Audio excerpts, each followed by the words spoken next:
An Evening at the Movies is a proud member of the I Did Not Make These Rankings podcast network. Other shows in the network include Mass Debaters, The Sip List, Crushgasm, Love is Black, Men Are the Prize, Crime Rewind, and Literature Reapers. You can find out all about our shows and more at idnmtrpodcastnetwork.com. Happy listening. You are now entering the world of a movie review. A world full of drama, joy, ridicule, movie spoilers, unpopular opinions, and adult humor for as far as the eye can see. Welcome to An Evening at the Movies. Hello, everybody. Welcome back to your favorite movie-based podcast. This is An Evening at the Movies. I am incredibly old because we're talking about a very old movie that I remember watching when it first came out on VHS. So, happy 40th anniversary to it. But before we get to that, everybody say hello to the co-hostess with the mostest. Amanda's back. Hi, co-host. Hello. Don't Welcome forget back. to say hi to my friend. Oh, hi, Puffy. Well, no, Puffy probably is not a good name to call. No. It's the Stay Puft Marshmallow Man. Literally ripping a line straight out of the fucking movie. I love the way he says it. It's one of my favorite lines just because of the way he says it. It's so The deadpan. Stay Puft Marshmallow Man. Yep. I mean, fucking Stay Dan Puft is Aykroyd. here to defend his honor. Steffi. Look how cute. Yeah, Steffi's taking a nap. So, definitely, but as you couldn't tell from that little bit of witty banter in the opening, we're going to be celebrating one of the greatest comedies of all time. Not only comedies, though, it is one of the greatest movies of all time. Agreed. And I will fight anybody that says otherwise.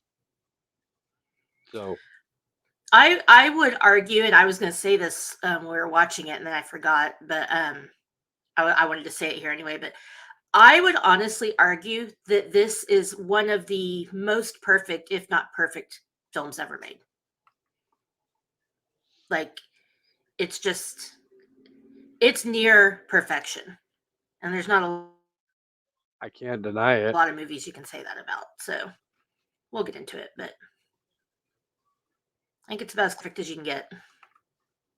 Yeah, I mean, definitely that discussion topic will be coming up at some point over the next about an hour.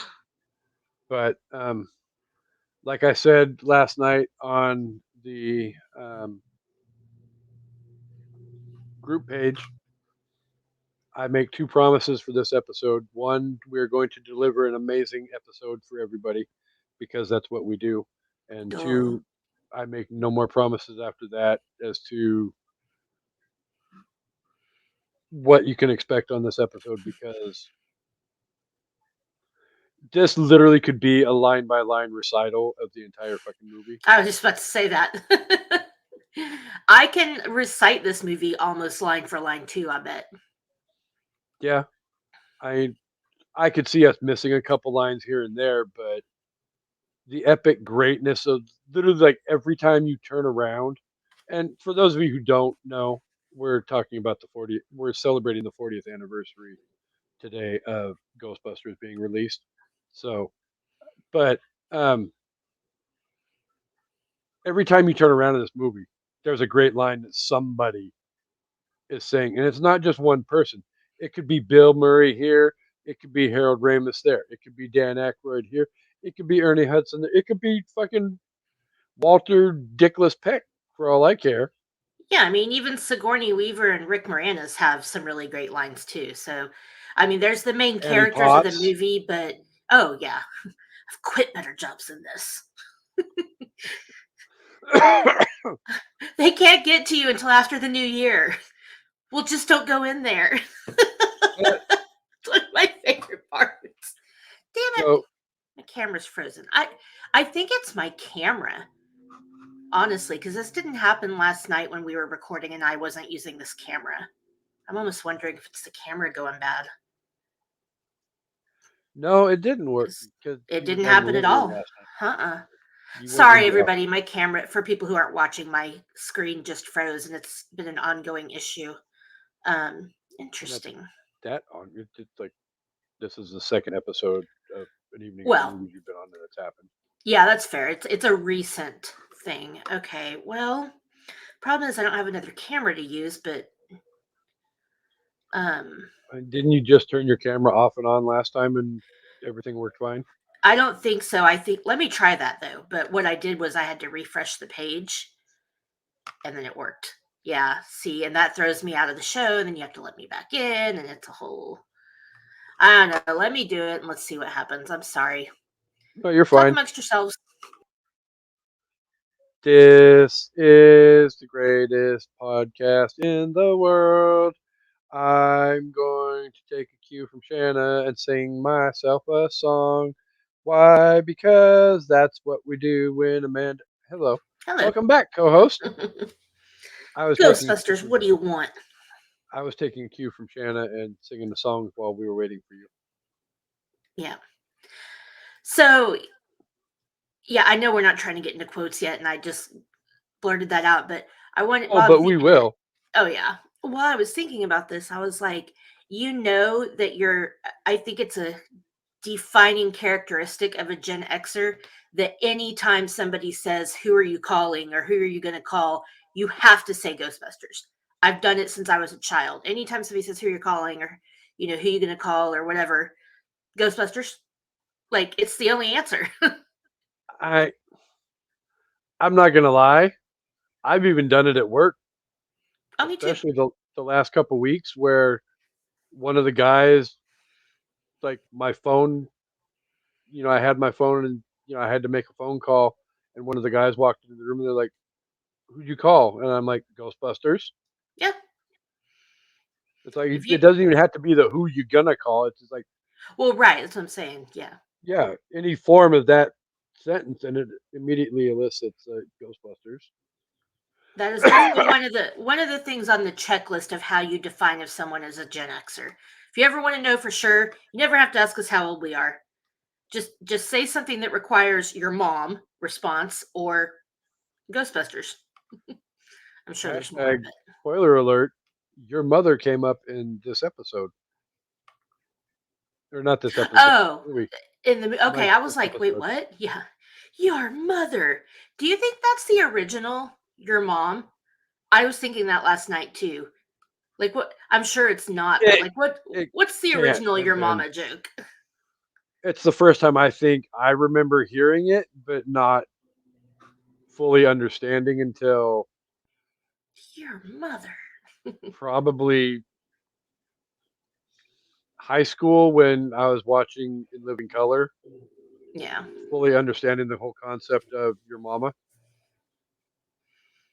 Well, it's not what Egon says in the movie, but because he says your mother, but Oh, yeah, it's a it's formal still scientist. He's got to say mother. it's still a big fat slap in the face to your mother, which is what it's intended to be. Yeah. So, Ghostbusters, happy birthday, 40th birthday. You're almost as old as Amanda and I. True. So, with all of that said, by the way, hashtag update. Thank you to everybody who watched live last night or 5 nights ago. If you're watching, well, obviously you're not watching live because we're not doing live, but 5 nights ago for tuning in for Josh's birthday episode. It is rapidly climbing the most watch chart that I Nice. have on my phone to the extent that it is in the top 15 as we speak.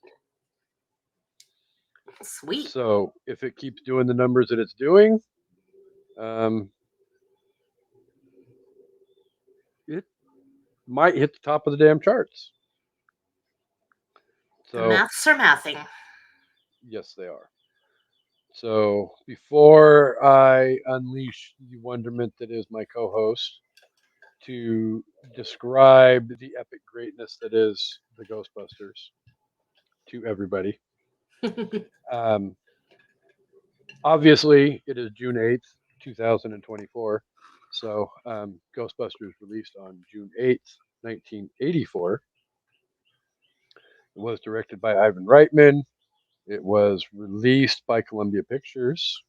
It had a budget of 25 to 30. God damn people, why? Just pick a damn number. Don't 25 to Jesus. 30. It's not Okay. comp. Clam your It's not tits. whatever. How hard do the people not know how much they wrote the damn check for the damn budget? You know that that's not how that works, right?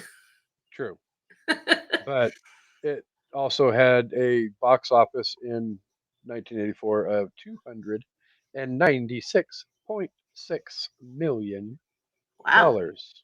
It's impressive. And if you haven't seen, seriously, if you have not seen this movie, shame on you. For real.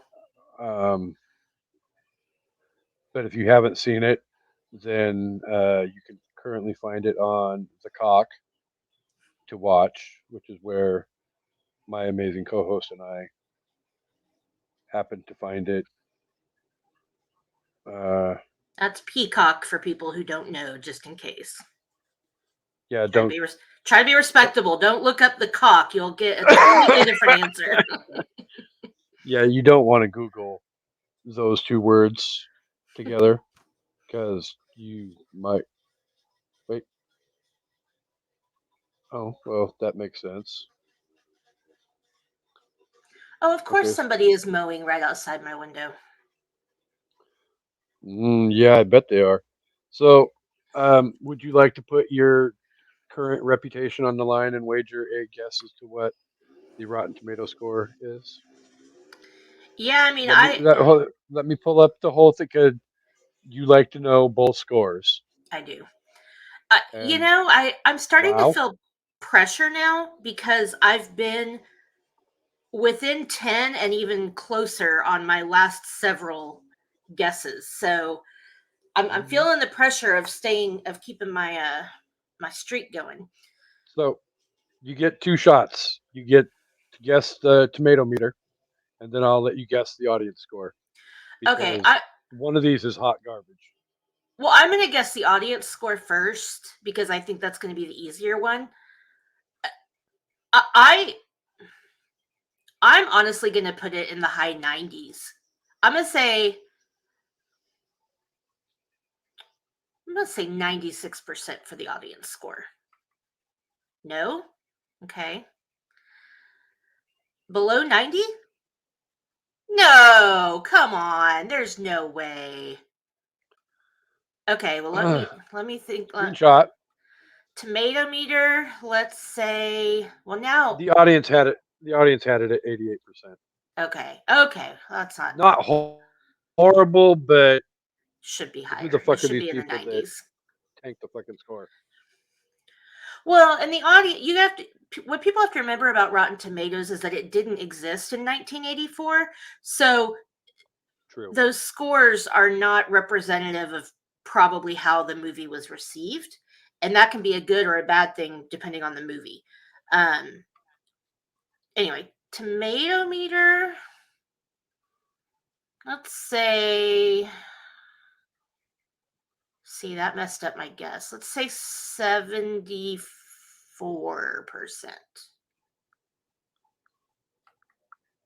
Check your phone. Oh, why? I don't The believe you. Or, tomato meter is 95%.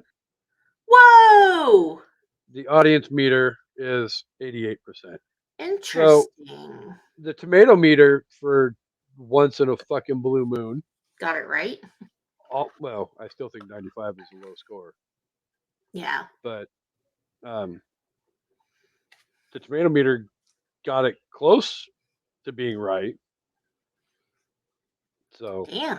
All right. hats Well, off to them for that. streak is But over. It's rare that the tomato meter is higher than the audience score, and almost always when it is, it's like an indie film or like a war epic or like it's not Hmm. a movie like Ghostbusters. So that really surprises me. That was kind of sort of why I don't know if anybody had noticed, but I kind of made a weird face when I was pulling up the Rotten Tomato score because I saw the 95 and the 88, and I was like, Yeah, that doesn't happen. But Rotten Tomatoes is a crapshoot because anyway. Like, oh, it it, is a crapshoot, and that's why in the I did not make these rankings podcast network. What did we say? fuck Rotten Tomatoes. We need to have a fuck Rotten Tomatoes fucking Jingle. song. I actually, and not to rip off Dre for it, but I actually looked up the other day while I was sitting at work how much like a soundboard would cost. They're not that expensive. Yeah, that'd be cool to have. So literally, like we could have like a soundboard hooked up to the laptop, and literally like, what do we say in the I did not make these rankings podcast network, and then hit the button and have like your voice sings like "fuck Rotten Tomatoes." Or you could make it like game showy, like fuck, fuck Rotten Tomatoes. Or even to the we could have like the drum roll for like but or that's what she said. Yeah, I mean, I know it's a thing that we do on the show where we guess the scores, but I don't really trust anything on there because, like I said, it's skewed. It didn't exist when a lot of movies came out, and so really, I think the only things you can mildly trust it for are movies that have been released since Rotten Tomatoes was a thing. If it's a movie Yeah. from before that, I don't really give a fuck what it says.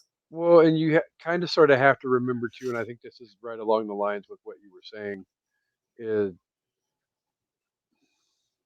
not that, you know, I mean, for people like old heads like you, me, and Harvey, we understand the fact that this is one of the greatest movies of all time, and we've loved it, and we probably consistently throughout our entire life have. Why in the hell do I have to get the hiccups now when I'm in the middle of a big thought? But damn it, but you know, for probably a significant period of time, like people younger than us probably didn't willingly just go out and seek out watching Ghostbusters because it was considered an old movie, and they're up and probably until the hype started with the girl movie. Yeah, A lot of younger people probably didn't watch the movie. right. And if you're like, 20 years old right now, or even like 10, 15 years ago, and you're watching Ghostbusters for the first time through your 2000s lens, of course it's not gonna. I mean, I personally think this movie holds up. I think it I do has too. aged very well, other than like just a couple of lines here and there. But watching an older movie like that isn't gonna feel the same as it did when you watched it. But out of all the Well, movies from our childhood, I feel like this one has stood the test of time very well. I mean, go back to our first summer doing the show, and we talked about Howard the Duck. We loved that movie growing up, but that movie is so fucking problematic that Oh yeah, it's freaking it's ridiculous. not good. I mean, human animal bestiality. Yeah. Good lord.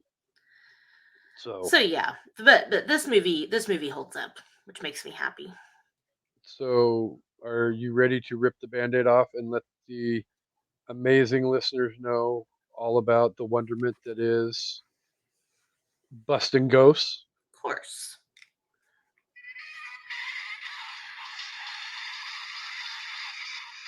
Oh no, his battery's dying.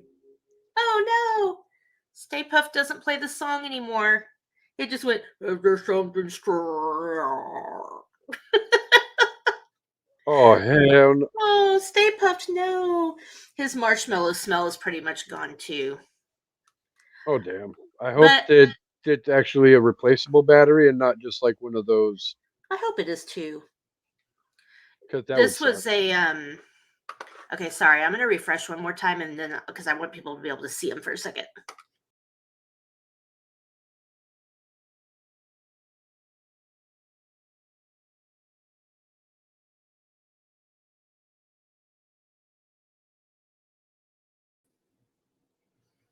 Sorry, friends. So, this for people that aren't watching, I have a Stay Puft Build-A-Bear. And these were released when the new Ghostbusters, what was it, 2016, I think, maybe, whenever the one with the girl Ghostbusters came out. Build-A-Bear did a special, like online only of this Stay Puft. He's got a little hole too, which I need to repair. I only take him out really for the podcast, but he smells like marshmallow and he has the little box that sings the Ghostbusters song, but he's Not anymore. he's almost 10 years old now and yeah, I'm sad the marshmallow smell is gone. I've smelled it all out. But anyway, he's super cute. Smell stealer. Um that same year for Halloween, I was a Ghostbuster and George was Stay Puffed. It was pretty cool. He made a good Stay Puffed. The mask was creepy, but it was cool. Well, I mean, the size ratio between the two of you is probably about, you know, not No, 100% similar because obviously, obviously. but, Okay, close. so Ghostbusters. I mean, I don't even feel like I need to do this, but I will. After the members of a team of scientists lose their cushy positions at a university in New York City, they decide to become Ghostbusters to wage a high tech battle with the supernatural for money. They stumble upon a gateway to another dimension, a doorway that will release evil upon the city. The Ghostbusters must now save New York from complete destruction.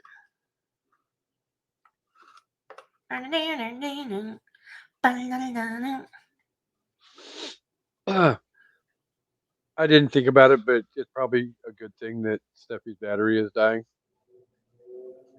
Oh yeah, I guess that's true because then we could get copyrighted because Stay Puft was playing music. I don't think anybody will pick up on the like my It was sound kind effects. it, it, it was kind of quiet, so it's all good.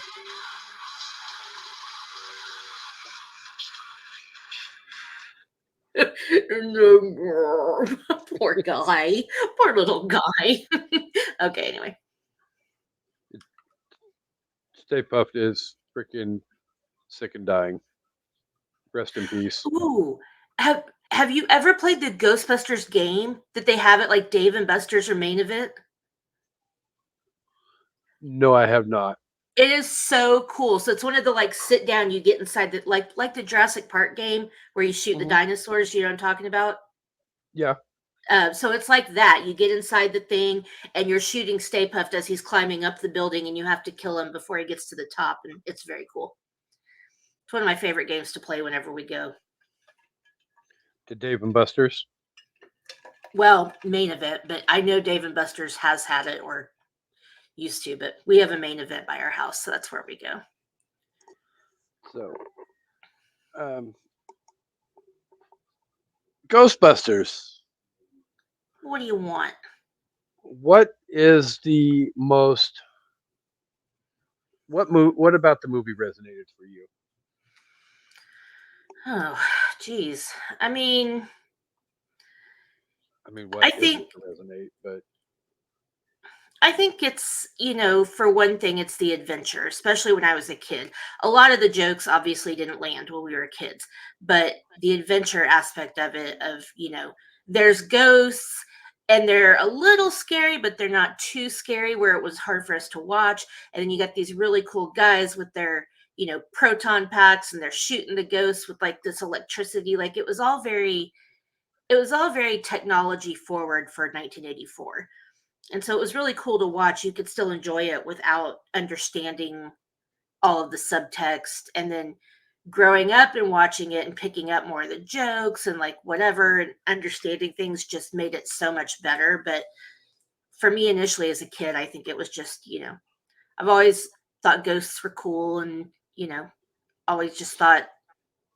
I mean, who wouldn't want to be a Ghostbuster? That would be awesome.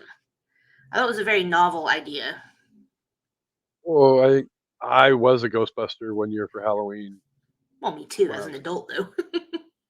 well, I would do it as an adult, but I love that on Stranger Things when all the kids dressed as Ghostbusters, and then they went to school and nobody was dressed up.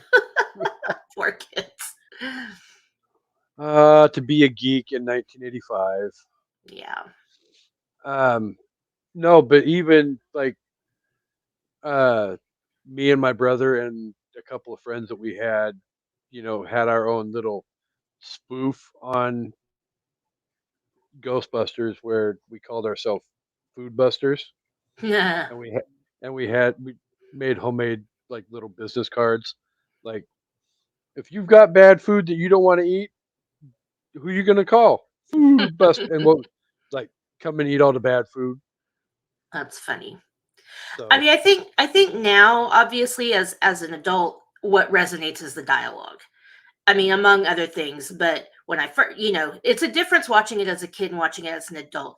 I will say I still enjoy it through my childlike lens, but understanding all the dialogue makes it so much more enjoyable. oh yeah, You know, I mean, it's a movie. even It's for everybody. even I will go so far as to say that um,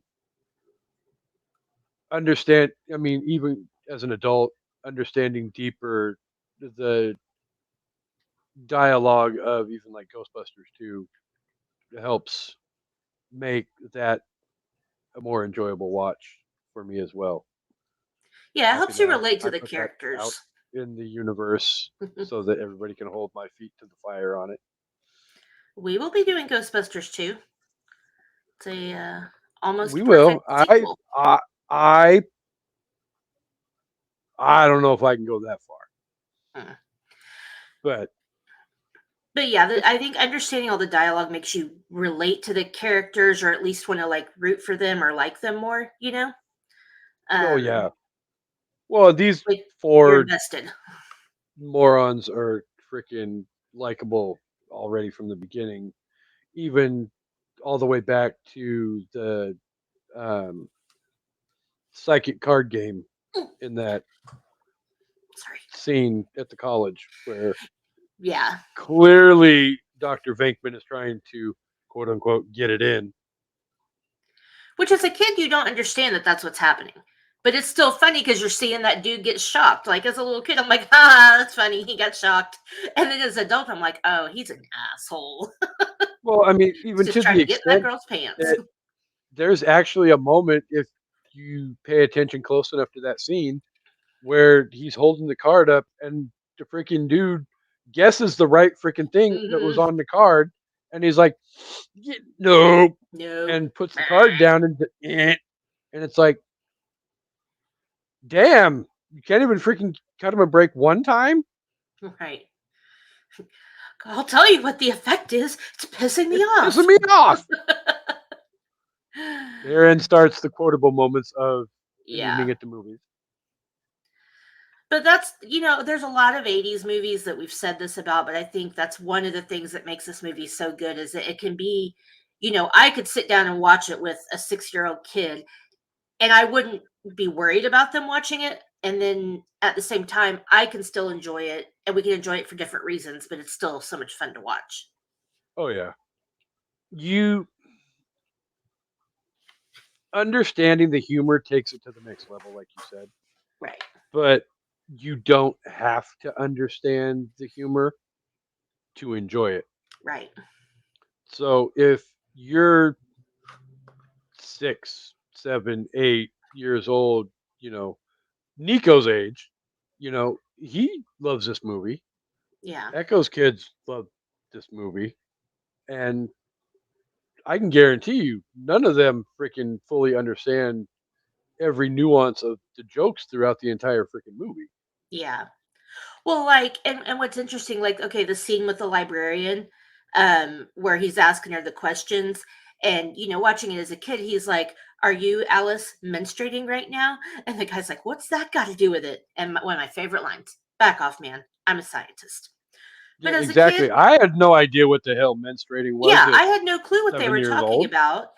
And then even once I became of age where I did know what it was, I didn't understand still why he was asking that. As I've grown up and become a woman and been in society, now I understand why he was asking her that. And so it changes that scene. Like it has a different level and a different meaning when you realize why he's asking her that question. It's because he thinks she's crazy. And so, it's like if you're on your period, you're crazy. So we just want to make sure. So Actually, you get to there experience this is movie a lot of different ways. there is a theory actually in the paranormal investigation world where and I don't remember exactly what, but I was researching it for one of the stories that I'm working on. But um, there is a thought that women who are menstruating can tend to conjure paranormal activity around them. I mean, that's an interesting theory, but I don't think we it's represent true, half but the population. If that was true, we'd be living in a way different world, my dude. oh, I 100% agree. And that's why I That's said I cool. don't necessarily think it's a valid theory, but Maybe it's, that's why they were. you I know, mean, yeah. something that's out there, and that very well could be, you know, where that whole thought process came from. Yeah, I mean, and that's interesting because I've never heard that. And so, as a woman, the way I interpret it is, he's asking her if she's on her period to make sure she's not just super hormonal and maybe making things up or it's the thing that unfortunately people do to women, and especially in the '80s. So it's like, but as a Oh kid, yeah, I had no no, idea what the fuck they were talking about. I still thought that entire scene was funny. Just the back off, man. I'm a scientist. Like that's all I needed from that scene to enjoy it. oh yeah. I mean, But you know. Oh, I just love how this movie is just so like it has so many layers if you watch it as a kid to as an adult. That is one of my favorite things about it. it definitely has a whole layer of depth to it that a lot of stuff in the 80s, especially in this genre, didn't necessarily have. I mean, there was a lot of inappropriate humor type stuff that came out around the same time Right. where there may be inappropriateness to the humor in this movie, but It's not bad. it's it's not. Yeah. I It's mean, enough innuendo to keep you interested and laugh, but it's not like in your face. Ray getting a blowy from a ghost. Okay, Okay, that that might was a little yeah. be a little bit over the top and unnecessary, but And I had no clue that was happening. no. But I mean, at the same time, still, it's like it's Okay, not that something that I'd worry about a kid seeing. yeah, because I wouldn't really I had no idea what was happening there until I was like in high school. And like the part where when Dana initially comes in, he's like, I'll take Dana and check or take Miss Barrett and check her out. I'm gonna check out Miss Barrett's apartment. I'm like, what does he mean? Like that double entendre and like that slip of the tongue, but it's like, when you get it, it's funny in a cute way. Yeah, he wanted to slip her the tongue. Yeah, exactly. Was there anything about the movie that you was there an ick factor to the movie that you found like inappropriate? Like I can't get behind this. No, I mean, not that I can think of.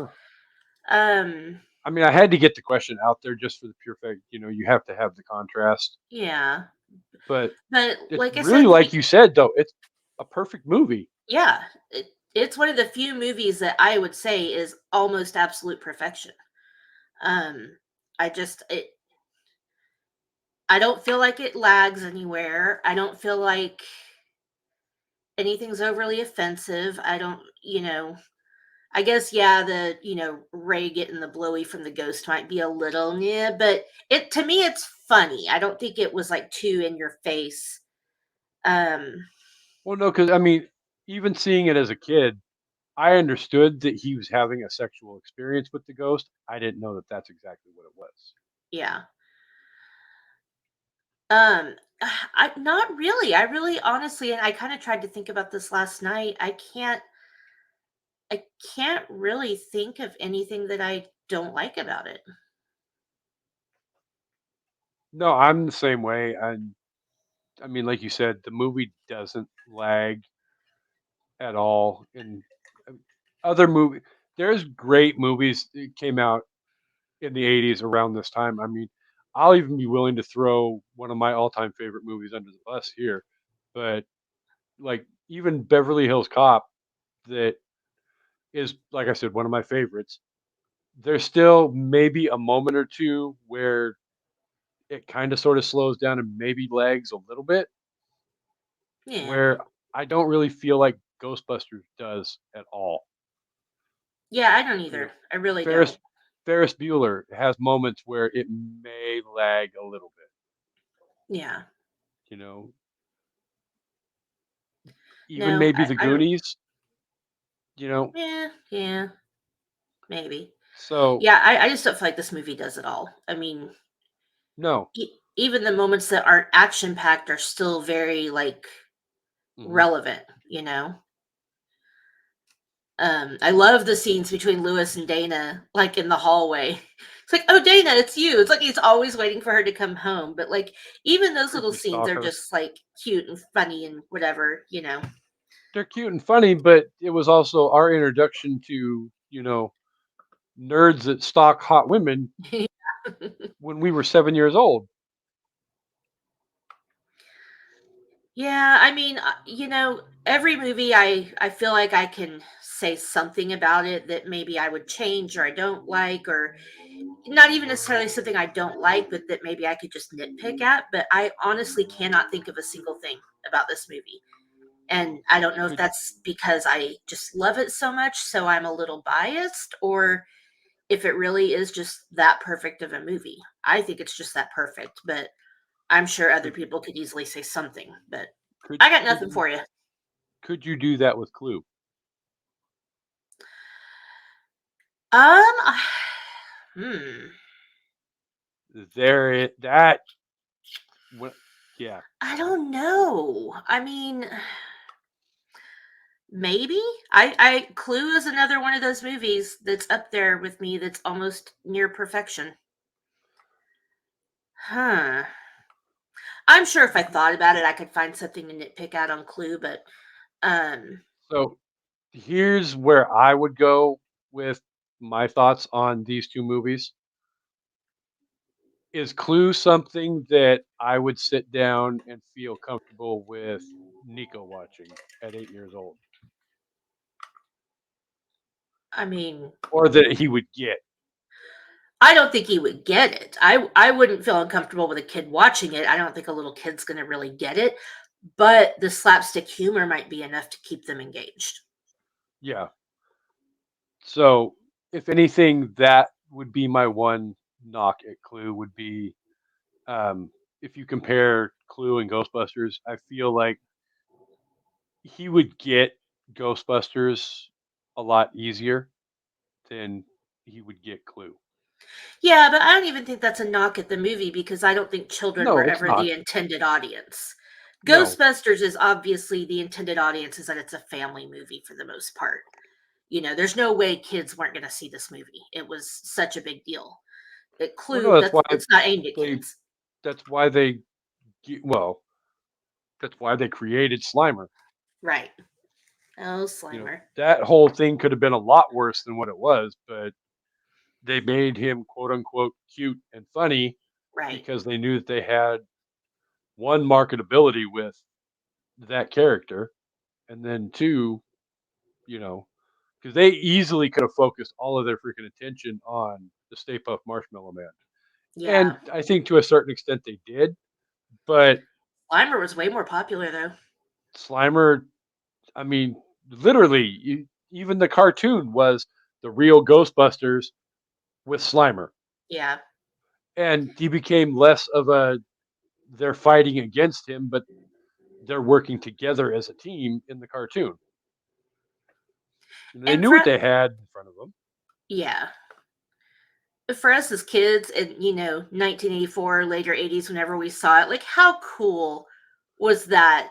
You know, those effects of how they made Slimer. Like I just thought when I first saw it, I was like, "Whoa, that is so cool!" Like it wasn't like ghosts we were used Laser to beams seeing. and slime Yeah, and yeah, yeah.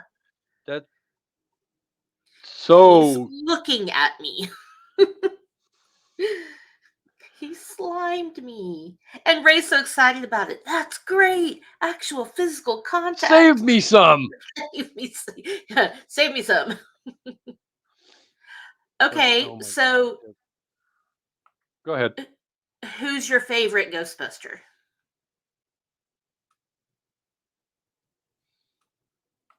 I think I have two answers for this question. Okay. Um, one, the Ghostbuster I always wanted to be was Dr. Venkman Yeah. He's the ladies' because man. he's He's the the ladies' charmer. man who gets the hot girl and all of that. But especially as an adult, the one can sit back and say that 100% is me, and legitimately you can chime in with this opinion if you want to, but probably the one that is most like me would be Ray. Yeah, that's the same for me. Ray, I relate to Ray so much. His childlike love for things and his just Hmm. awe and his how excited he get like that fire pole scene. Does this still work? And he just slides right down and I'm like that would so be me if we were in a firehouse trying to rent out the building. Yeah, but you know full well that us saying, does this thing still work? And then go immediately, not even thinking about it, but going down the pole wouldn't have worked, and we'd freaking would have fallen and broken a goddamn hip. Well, yeah, but You know, shout out back to. Never mind, I'm not going to bring it up. don't do it. I like them all for different reasons. I think that I don't know. I like them all for just different reasons. I really like Winston for how just real he is. Like he really tries to bring them back down to reality, even though because at first he doesn't believe it. He's like, yeah, if there's a steady paycheck involved, I'll believe anything or whatever. Um, but even when he does believe it, and he's kind of like he's talking about how he believes in God and stuff. He's always like the voice of reason with them, and so I like him for that. And I don't know. Egon is just so smart and so like blunt, but Well, I think there's aspects of the entire group of them that I can relate. I mean, yeah. at the same, I gladly will throw even, hashtag spoiler alert because it happens in the second movie, but I'll throw Lewis in there because Lewis Oh yeah. ultimately becomes a Ghostbuster in the next movie.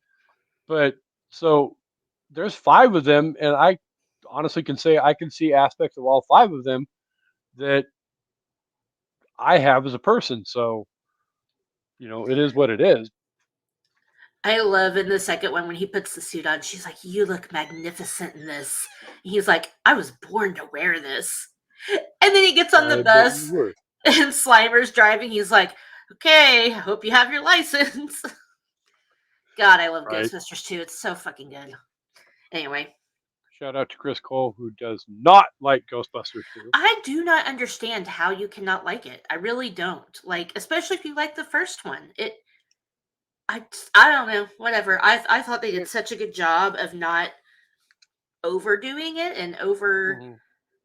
selling it. Like I don't know. What So but yeah. I will fully. I'm not going to go into it because you know we're going to save the review portion of that for that episode. But at the same time, one of my favorite games is Poking the Sleeping Bear. So Yeah, that's I'm sure. part of I'm not as on board for Ghostbusters 2 as obviously my awesome co-host and Plobster is, but I will say this: me harping on it being trash movie when we last discussed this movie. Probably not 100% how I feel about the movie I would because hope not. it's always fun to see how far we can push Amanda over the cliff. Whatever. So,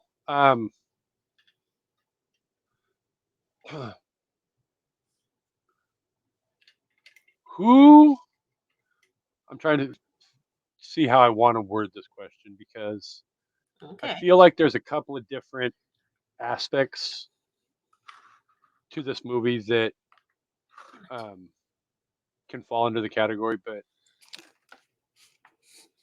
who's the more enjoyable villain for you in this movie? Um. Well, okay. I guess. I mean, who is the villain in this movie? I Well, mean, okay, good. Well, are I we talking like Walter easily, Peck? Are we talking like Stay well, Puft? I easily could have gone Zool? with the question being who's the best villain in the movie, and I feel like the obvious, easy answer to that obviously is Zool because Yeah. Zool ultimately is the bad guy. But when you talk about enjoyable, you get the everybody loves the Stay Puft Marshmallow Man, Yeah. How could you not? but Nobody steps on a you get church in my town. exactly. But you get all the witty banter and the comedy from the relationship, or not the relationship, lack of relationship, but the interaction between Peck and Peter, Yeah. and even the rest of the guys when you know he turns off the containment system. Until Your Dickless mother. over here Yeah, shut off the system. I love the way Ray delivers that. The way Dan Aykroyd delivers that line is so good because like you don't really expect that word to come out of his mouth because of how his character's been, yeah. and it's just so yeah. He's just like blah blah blah until Dickless over here shut down the system. Is this true? Yes, Yes, it's this true. man This has man no has dick. no dick. So I know we talked about this one the last time we talked about the movie, but it bears needing to be repeated because at the same time, this cast for this movie almost was completely different than what Oh yeah, what we finally got. yeah. Um, initially, not John Candy, John Belushi was supposed to star in the movie. Um, Eddie Murphy was tapped to be in the movie as well, but he decided to go with a little movie called Beverly Hills Cop instead of Ghostbusters. Eddie Murphy would have been too much for this movie, and so would John Belushi. It would have been too. What's the word I'm looking Uh, for? It definitely, it would have changed the chemistry there because I don't know what roles they were going to be pegged to play. Whether Eddie would have been obvious, I'm assuming probably Eddie would have taken on the Winston role, which which would not have been good, no, in my that would opinion. have totally changed the dynamic of that. He's I too don't know he's too funny. He's too what like what would John Belushi have played though because I Dan think probably Aykroyd was going to Venkman. be Ray. Yeah, I think Venkman is probably what they would. And John Belushi's not a I ladies' man, but also maybe Venkman wasn't originally written that way. You know, who knows? But mhm. um, I just figured out how to fix my camera, so Sweet. um, I still have to turn it off and turn it back on, but I don't have to refresh anyway. Yay. Yeah, I think the casting and is another reason this movie is so perfect is everybody is perfectly cast for the character they're playing. Like I don't think I would want to try to recast this movie. Like I know we do that sometimes. I don't think I could do it. Well, the hard part, I think, for doing a recasting for this movie would be the fact that they're literally right in the middle of basically doing a Yeah, recasting with that's true. the two new movies being Afterlife and Frozen Empire. I haven't seen Frozen Empire yet, so I can't say for 100% sure. Yeah. But I mean, it feels like the kids in that movie are basically kid versions of the different guys, and the fact that the guys all make cameos in the movies, Yeah. you know.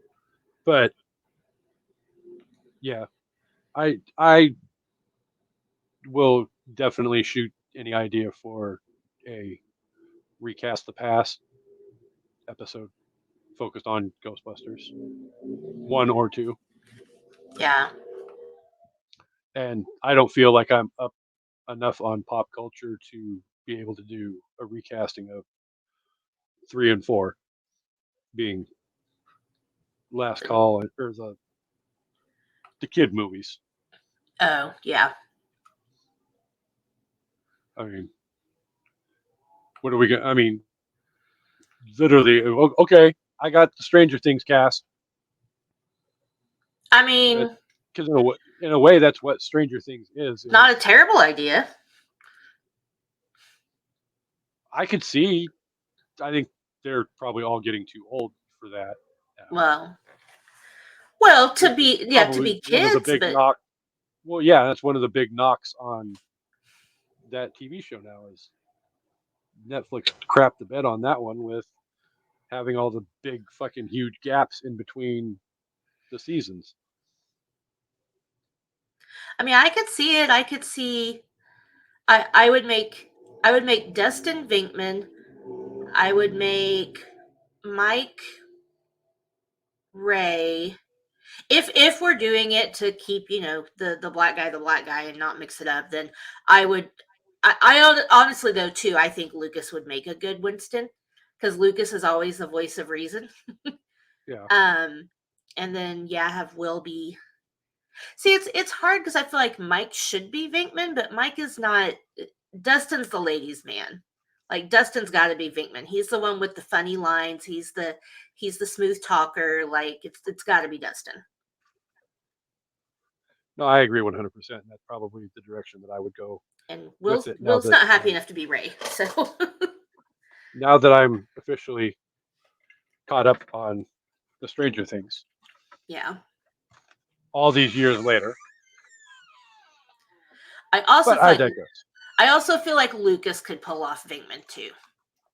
If we were gonna switch it up. I feel like Venkman is the character that, for almost any actor, would probably be the easiest one to probably pull off because the ladies' man aspect of the character is probably the easiest thing to develop.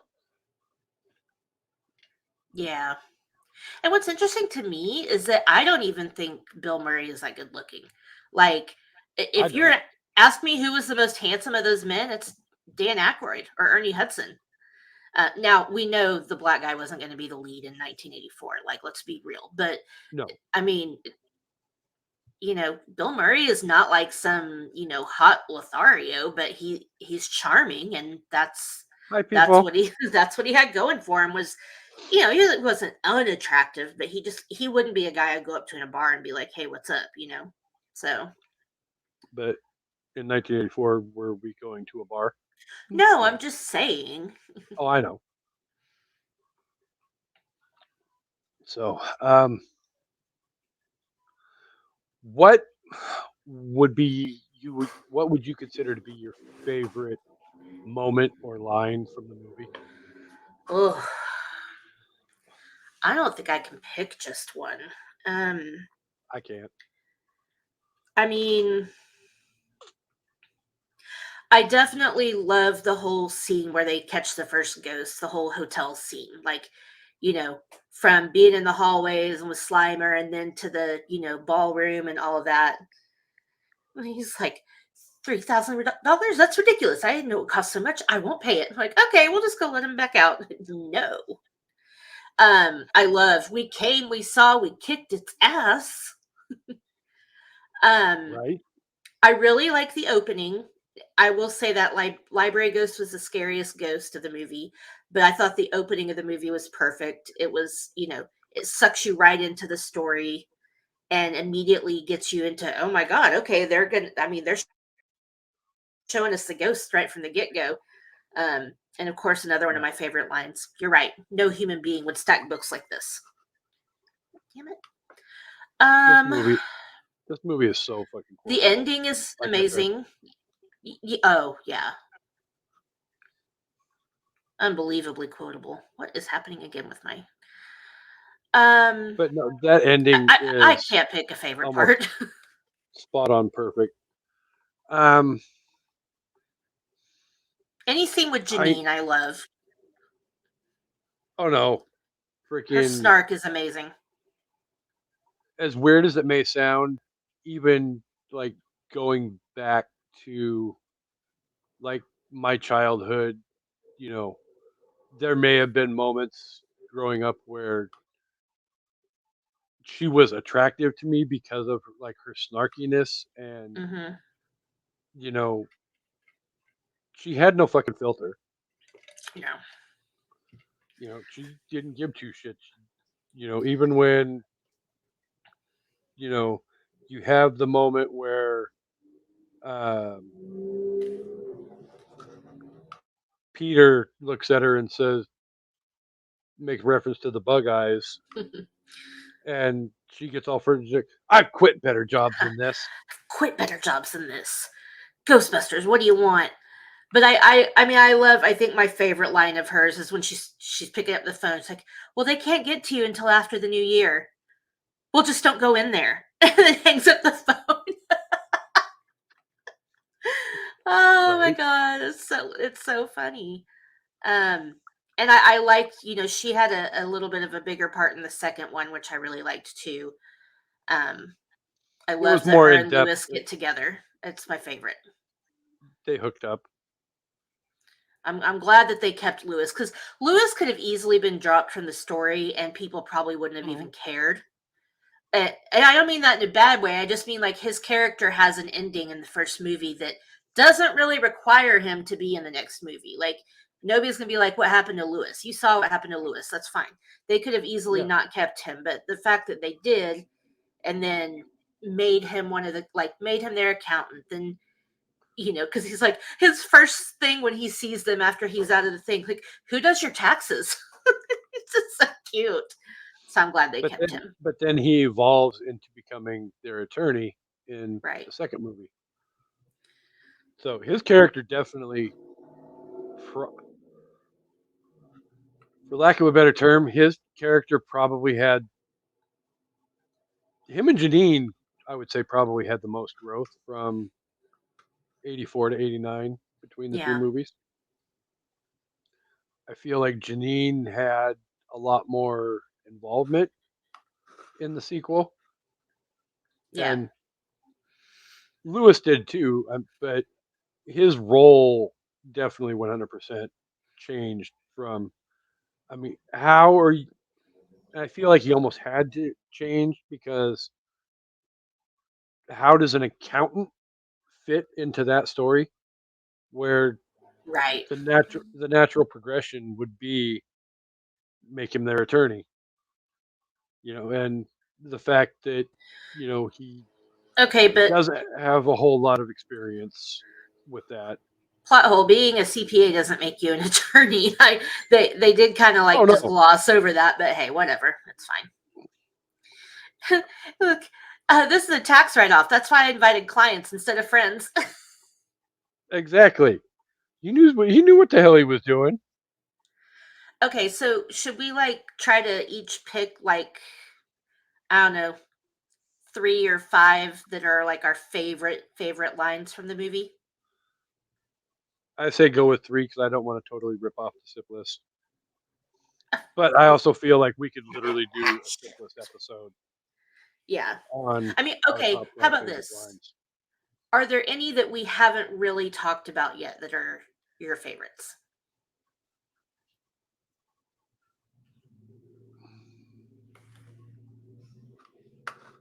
Oh, I'm sure.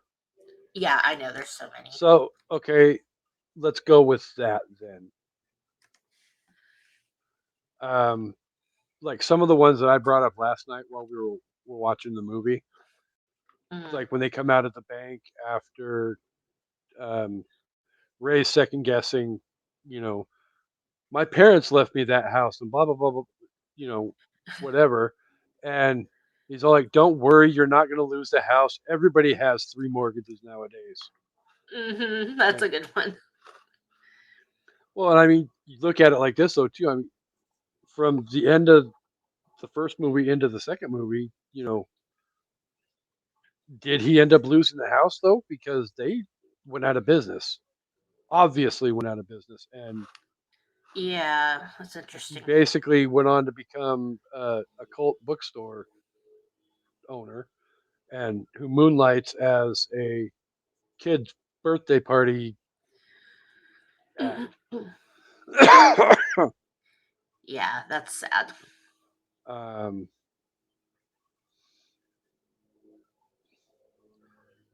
I love that whole scene, that whole first scene with them going to Dana's apartment after she first meets up with Peter to hire them to fix her problem. Right. I mean, like the whole witty banter back and forth between Mm-hmm. him and Dana is anytime they're talking to each other, first movie, second movie, whatever, It's very cute. it's fucking hilarious and cute. Um, When he does little piano keys, they hate this. um, I love the scene with Egon and Janine where she's trying to get to know Egon, Yeah. and she's like, "I like this, and this. What about you?" And he's, "I collect spores, molds, and fungus." Yeah, Like, those are good ones. um, I'll let you have a But, chance so I don't steal okay. everything. Because again, like I said, like every other line in this movie is fucking amazing. Yeah, yeah. I mean, I think one of my favorites that I think I might have said last night, which it's just one of my favorites, when they're in the mayor's office, he's like, if we're right about this, Lenny, you will have just saved the lives of millions of registered voters. And that's what convinces him to help them. Well, as And cheeky the as it might sound, but at the same time, if you live in New York City and your mayor literally just authorized this and everybody's lives were saved, how do you not vote for him to get reelected? exactly. So Um, there's some truth to that statement, but it's still sarcastic and funny at the same time. yeah, exactly. That same scene where they're talking about the three mortgages when Ray's like, you've never been out of college. You don't know what it's like out there. I've worked in the private sector. They expect results. Like that They was a do. really good one.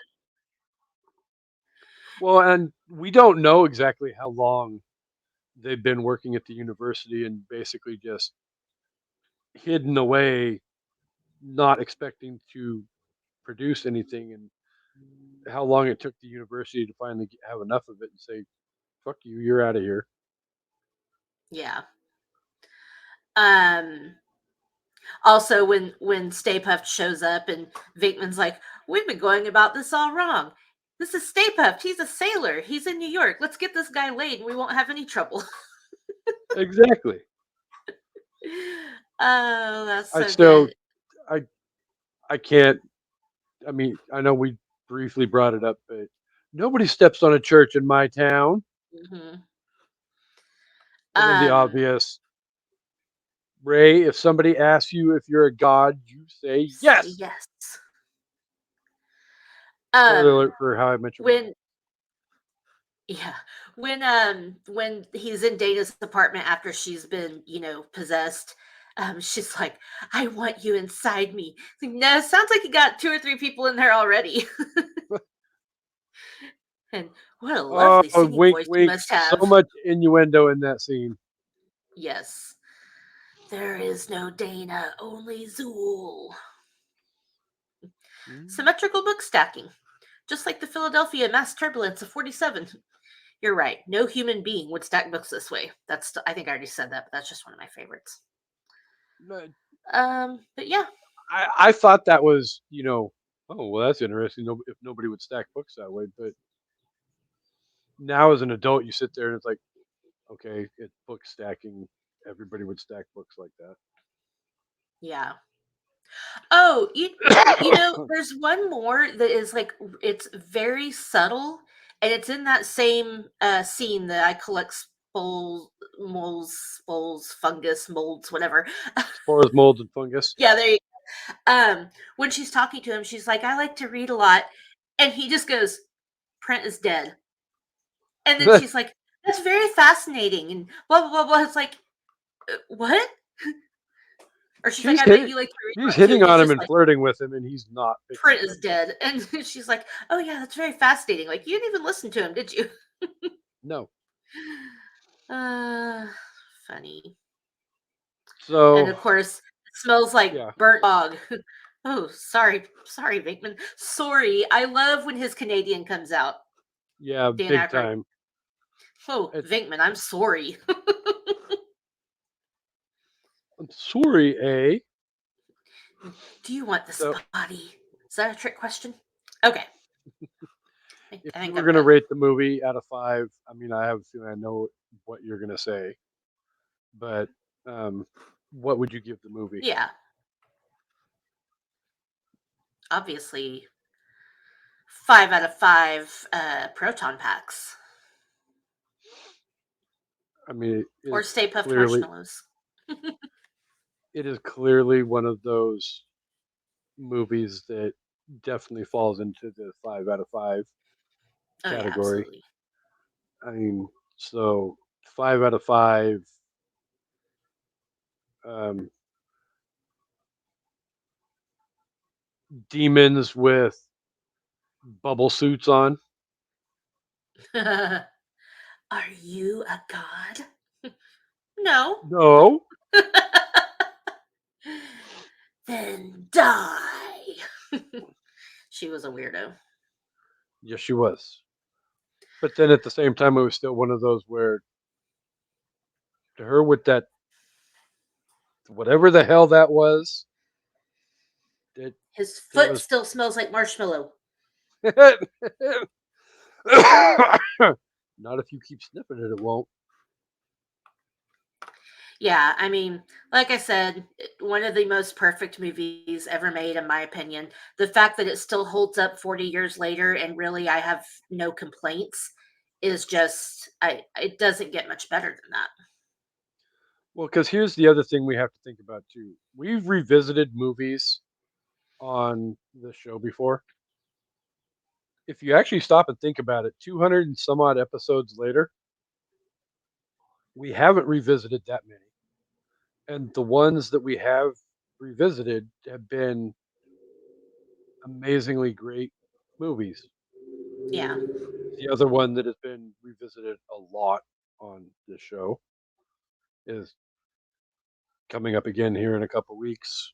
But, you know, and some people will not agree with me when I say it, but it's my number one favorite movie of all time that just turned 30 years old a couple weeks ago. So there's that as well. But, you know, we don't just revisit crap movies on the show.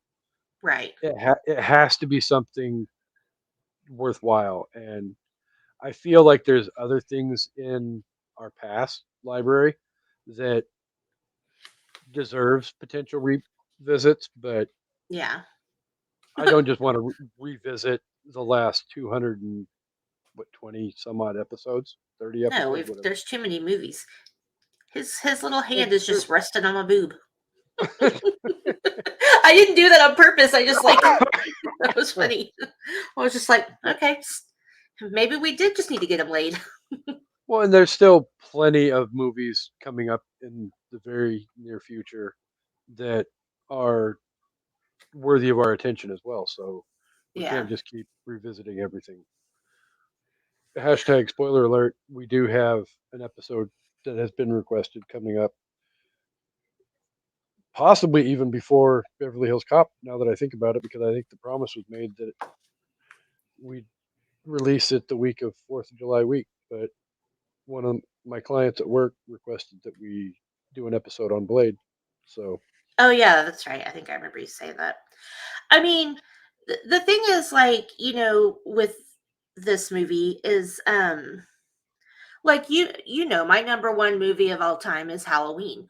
I will argue that that movie is also very close to perfection, and mostly from, in my opinion, technical standpoints. But even so, with that being my number one favorite movie of all time, there's things I can pick at. There's things plot wise that don't necessarily hold up, you know, and I mm, can admit that, and I can be like, yeah, that didn't really, now I'm yep. like, that makes no fucking sense, but it's still my favorite movie. This movie is really like, I can't think of anything that just doesn't, really hold up. No, So I even to the same extent, like I'll gladly admit one that there's aspects of the Crow that, and the guest and I talked about it on that episode. So tune in on the 26th to find out what we talked about. But there's aspects of that movie that don't necessarily work. There's aspects of Star Wars for me that don't work. There's yeah, aspects of the Green Mile that don't necessarily. I don't consider any of those movies to be. They're close to perfect in my opinion, but they're not. I'll even. right. I'm. I'm willing to even throw my number one horror under the bus as well. I don't think Nightmare on Elm Street is 100% perfect movie. I love it to death, and I will fight a co-host to the death over it. But I don't think Whatever. it's a perfect. I don't think it's a perfect movie. I don't think Halloween's a perfect movie either. There aren't very many movies that I would consider putting in Me, no, the I mean, perfect me either, movie because category. that's because it's art, and art is subjective. It's very hard to Mhm. find anything that people are going to say is perfect. But to me, this movie is, I mean, almost perfection. So glad we got to That talk about it. actually, that actually might be an interesting Mount Sipmore Sip List episode to do. Top five movies that you think are perfect Perfect or near perfect. Yep. within Yep. 95% perfect. Yeah. That would be. I've actually thought about that too. I mean, this is an easy one, but I have to really, really think about. I don't know. I mean, Halloween could possibly be in there for me. I'd really have to see how many things I think are just like a little maybe silly, and things that are like really plot holes or take away from the movie, because there's a difference, you know. Yeah. Um, No, I get it. That I again, I think that would be an awesome episode for yeah, we should do that. the Sipmore to do, and then we could do inappropriate uh, sip libs as well. Because I miss how gross we get with each other when we do those. So, spoiler alert. But um, is there anything coming up that you feel like you need to hype up for the listeners? I mean, I know the sip list is still technically on hiatus. Yeah, not really. I need to get back into doing it. There's just been a lot going on, and yeah, so hopefully the SIP list will be back soon, and I appreciate everybody having patience. And you can always go check out some older episodes if you know you need a little SIP list pick me up. Um, if I'm not you, gonna lie, the guys at work are definitely going back and digging the episodes that they found to listen I to. like, you have to tell me which ones. I know you told me one of them, the trivia one, Fuck but that episode. whatever. If the last episode, which just came out this week, or last this week, um is, for any Swifties out there, my friends and I did, a top 6 from the Tortured Poets department, but we picked songs draft style so that each person's pick of 6 was different songs because it's 31 songs. So it's basically our review of the album, but we picked our favorites that way. So it was interesting. It was a lot of fun. We had a brand new guest, my friend Megan, and she was really great. So yeah, check that out. I feel like my comment about her coming on an evening at the movies got glossed over as well, but I digress. No, She I feels mean, like she feels like she would be a good fit to come on the show. yeah, I think so. So, but yeah, Ghostbusters this week. The next time we're back with you, we've got Candyman. Not gonna say it. Short Circuit, The Crow, Blade, Beverly Hills Cop 4, and Three Men and a Baby. So Nice. that is probably one of the quickest long rundowns I've done for the show. Go figure. Well, Are you thanks are you everybody. ready to? I was gonna say, Oh, are you ready to take us home? yeah, I was just gonna do it because you were having a little coughing fit over there. Yeah, thanks everybody that is watching on YouTube. Thanks everybody for listening. We hope you guys love Ghostbusters as much as we do, and show it to your kids if they haven't seen it. Fantastic movie, and we hope you all come back for an evening at the movies. Goodbye.